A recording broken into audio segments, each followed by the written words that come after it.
नमस्कार मित्रांनो, तुमचे स्वागत आहे श्री स्वामी समर्थ. मित्रांनो, आज 15 फेब्रुवारी रविवारचा दिवस. आज आहे महाशिवरात्री. आज तुम्हाला संध्याकाळी हा एक उपाय करून हा मंत्र बोलायचा आहे. जी इच्छा बोलाल ती महादेव पूर्ण करतील. फक्त श्रद्धेने, मनापासून, मनोभावाने तुम्हाला हा उपाय आणि हा मंत्राचा जप करायचा आहे. मित्रांनो, ज्याही घरात काही संकट असतील, आजार असेल, व्याधी असेल, दुखणं असेल, काही त्रास असेल, गरिबी असेल, कर्ज असेल, सगळ्यांसाठी हा मंत्र कारगर आहे आणि शक्तिशाली आहे. तुम्हाला हा उपाय, हा मंत्र जप तुमच्या देवघराच्या समोर बसूनच करायचा आहे. तुमच्या घरात जर शिवलिंग असेल देवघरात, तर ते शिवलिंग एका तामनात किंवा ताटात किंवा ताटलीत ठेवायचं आहे आज संध्याकाळी 6 किंवा 7 वाजेच्या दरम्यान.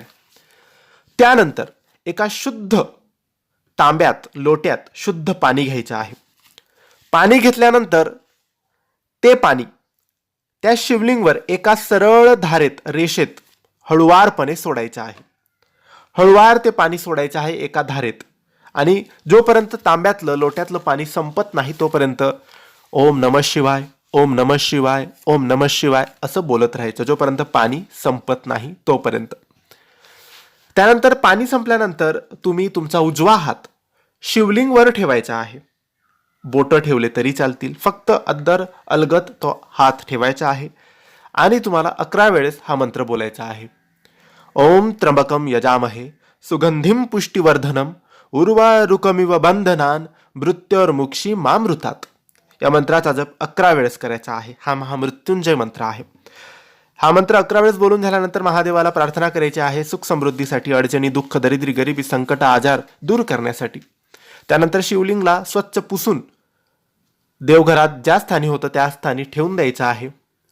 आणि जे पाणी शिवलिंगचे अभिषेक करायला आपण वापरलं होतं, ज्याच्याने आपण अभिषेक केलं होतं, ते पाणी सगळ्यांनी तीर्थ म्हणून प्यायचं आहे.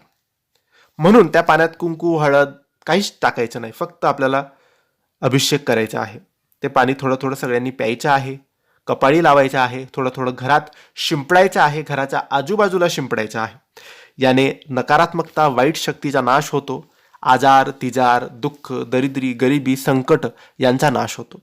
तर नक्की हा उपाय करा, हा मंत्र जप करा. तुम्हाला नक्की आज महाशिवरात्रीच्या दिवशी लाभ होणारच आहे. धन्यवाद. श्री स्वामी समर्थ.